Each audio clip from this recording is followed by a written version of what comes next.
Y aquí tenemos los que son el hueso sacro con las últimas 5 vértebras sacras fundidas. Fíjese que es un hueso plano, cóncavo hacia adelante, convexo hacia atrás, en donde los agujeros intervertebrales están unidos y tienen una porción anterior donde dan ramas anteriores y una porción posterior donde dan ramas posteriores. Y por último, el hueso coxis atrófico en nuestra especie, que se fusionan como si fueran un único hueso que también tiene una concavidad anterior y sirve con fuerte inserción para ligamentos de la médula espinal, para ligamentos de las meninges y músculos de la pelvis y del perireo. Esto es lo que estábamos hablando antes, de ya saliendo de osteología y yendo a el estudio de las articulaciones, los que son los discos intervertebrales, que son discos circulares, ¿sí? Que tienen un núcleo que es menos denso y gelatinoso y un círculo vertebral periférico que es mucho más denso y fibroso y que tiene la función de reducir el peso, ¿sí? De aguantar, ¿sí? El peso del cuerpo y producir movimientos de inclinación lateral y de flexo-extensión de la columna, por lo menos en las porciones en donde se lo permite. Por ejemplo, en el caso de las vértebras cervicales, el disco intervertebral permite este movimiento de lateralidad de la cabeza y de flexo-extensión, ¿no? Es importantísimo.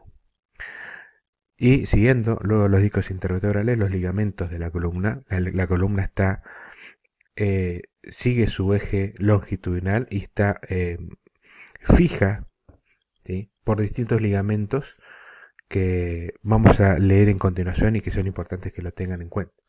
Tiene un ligamento longitudinal anterior que une todas las caras anteriores de los cuerpos vertebrales y discos intervertebrales, ¿sí?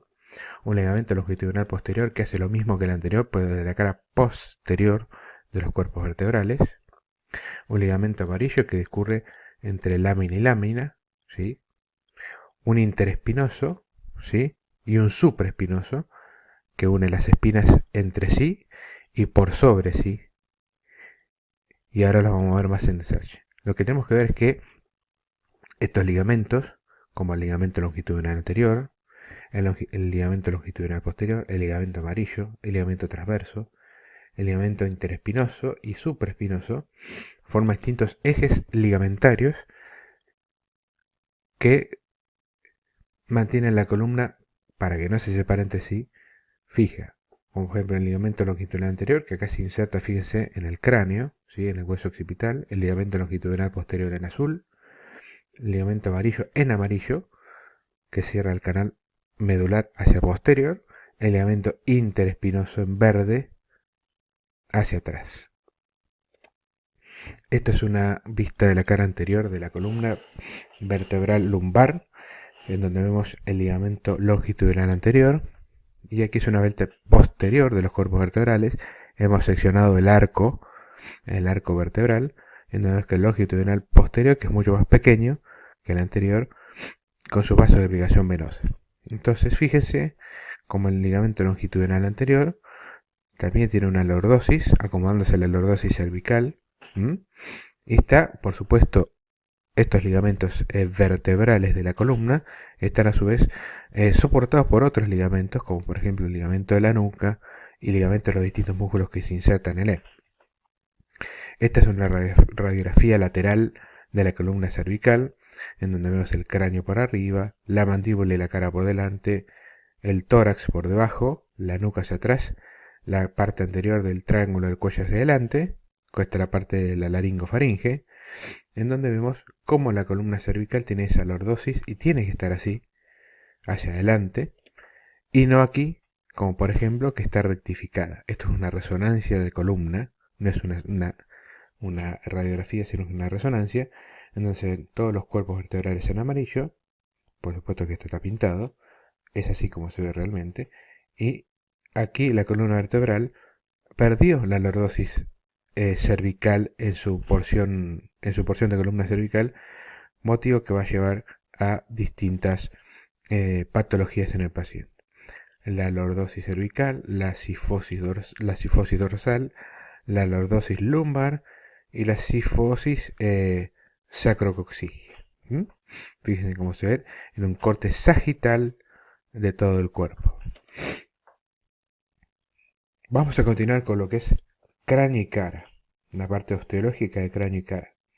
Ya dejando de lado la columna, podemos dividir a los huesos del cráneo en un neurocráneo, o sea, los que forman la cavidad para alojar el sistema nervioso central, y un viscerocráneo o esplacnocráneo, también lo pueden encontrar, que es los huesos que forman el soporte para todas las vísceras y músculos de la cara.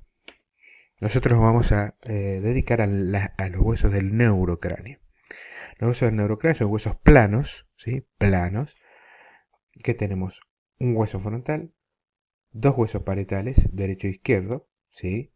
Dos huesos temporales, derecho e izquierdo, un hueso occipital, un hueso etmoides y esfenoides que no se ven desde la vista externa, salvo en la cara inferior, que ahora lo vamos a ver. Aquí están desmembrados entre sí, el hueso frontal, los dos parietales, los dos temporales, aquí vista desde el endocráneo, la cara endocraneal del hueso occipital, el esfenoides en amarillo, el etmoides en verde, ¿sí?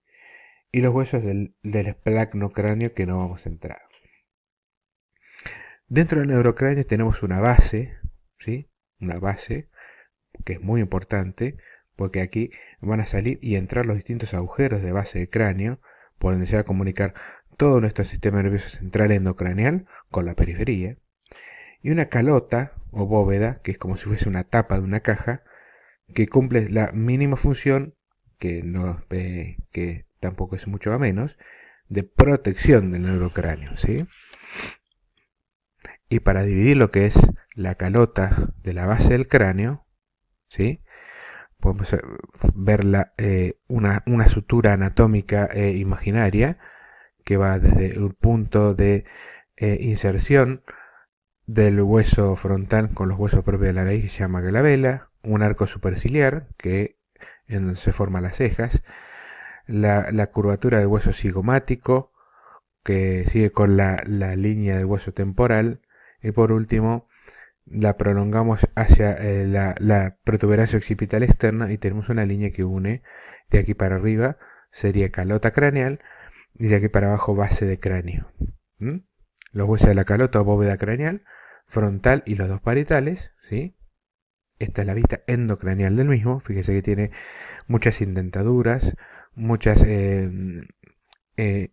indentaciones que son ramas generalmente que es improntas que dejan las ramas de la arteria meningia media y meningia menor, y distintas vénulas que drenan. Y los huesos de la base del cráneo, que son, aquí estamos viendo desde abajo, el grano occipital, con sus dos caricias articulares para el hueso atlas, recuérdenlo, los huesos temporales, que aquí no se ve bien, pero así se ve la apófisis mastoides, el etmoides, que está dentro en el endocráneo, que no se ve, la parte endocraneal de la base, y el esfenoides, que lo único que vemos son las alas mayores de la parte externa y las apófisis pterigoides en la parte posterior. Esta es una vista endocraneal de la base del cráneo. Fíjense, el hueso occipital con su escama y su gran orificio foramen magno, y la vista endocraneal, ¿sí?, del esfenoides con su silla turca, las apófisis clinoides anteriores y posteriores, y el etmoides hacia adelante. Esto es el peñasco del etmoides, que ahora lo vamos a ver un poquito más en detalle.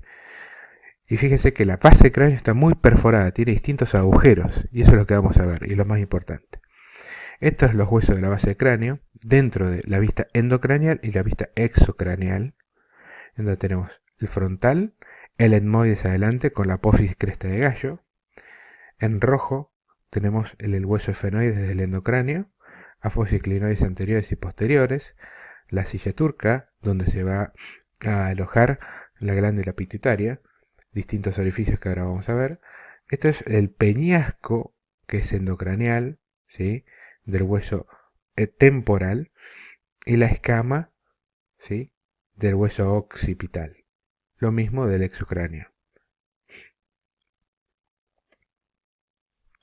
Esta es una vista endocraneal, ¿sí?, de cómo se tiene que dividir la fosa craneal. Porque los huesos no los vamos a ver nosotros, por lo menos de lo que es la base del cráneo, separados entre sí, sino que los vamos a ir formando una superestructura. Entonces podemos dividir a la fosa intracraneal en una fosa anterior, ¿sí? Que está por el frontal y el etmoides, donde se va a alojar principalmente el lóbulo frontal. Una fosa media, que está formada principalmente por las alas mayores del efenoides, ¿sí? Y por el peñasco y la escama del temporal hacia adentro. Y una fosa posterior, donde se va a alojar principalmente el cerebelo y el tronco del encéfalo, que está formado principalmente por parte del occipital, parte de los huesos parietales y la parte posterior del peñasco del temporal. Esta es una vista lateral y esta es una vista endocraneal superior. Fosa anterior, fosa media, fosa posterior. Y la base del cráneo se comunica, o sea, el cerebro se comunica con su periferia, con el espacio que nos rodea, y nos hace que nosotros podamos comunicarnos con el medio a través de los agujeros de base del cráneo, que son los sitios por donde van a salir principalmente nervios y van a entrar algunos artefactos vasculonerviosos también, desde el cráneo hacia afuera y desde afuera hacia el cráneo. Entonces tenemos la lámina cribosa del etmoides de atrás hacia adelante, por donde va a pasar el paro olfatorio, el conducto óptico en el hueso efenoides para paso del nervio óptico, la hendidura efenoidal, donde van a pasar varios nervios para la motilidad ocular, ¿sí? Del globo ocular, el agujero redondo mayor, ¿sí? Que va a pasar una rama del nervio trigémino, el agujero oval, donde va a pasar otra rama del nervio trigémino y va a entrar la arteria meningia menor, el redondo menor, donde va a entrar la arteria meningia media, el conducto auditivo interno, ¿sí? Que va a entrar el séptimo par, el facial, para la motilidad de los músculos de la cara, y el octavo par, ¿sí? O el estato acústico, que se llama, para la audición y el equilibrio, el agujero rasgado posterior, donde va a pasar el noveno, el décimo y el onceavo par craneal, que son los nervios craneales, y por último el agujero condilio anterior, donde van a atravesar el elemento vascular, el elemento nervioso que se llama doceavo par o nervio hipogloso. Entonces ponen en comunicación el encéfalo con nuestro medio y por ello se atraviesan elementos vasculares y nerviosos. Esto es importantísimo que lo sepan. Orificios de vaso del cráneo. ¿Y qué pasa? ¿Por qué? Y dentro de los huesos del viscerocráneo tenemos la mandíbula, ¿sí? El maxilar o maxilar superior. Si le llaman maxilar superior a la mandíbula, digan maxilar inferior. Si no, maxilar y mandíbula es suficiente. El etmoides desde afuera, que forma la pared interna de la cavidad ocular. El vómer, que separa la cavidad nasal en dos cavidades nasales derecha e izquierda. El hueso cigomático, que forma el pómulo, ¿sí? El palatino, que forma parte de la pared anterior de la cavidad nasal. Los huesos nasales y los huesos lagrimales. Vamos a ver cómo está formada por ejemplo, forman distintas cavidades. En este caso la fosa orbitaria o la cavidad orbitaria, que está formado, fíjense, por el hueso etmoides, por el hueso maxilar, por el hueso malar, ¿sí? O cigomático, por el hueso frontal y hacia el fondo por el efenoides, ¿sí?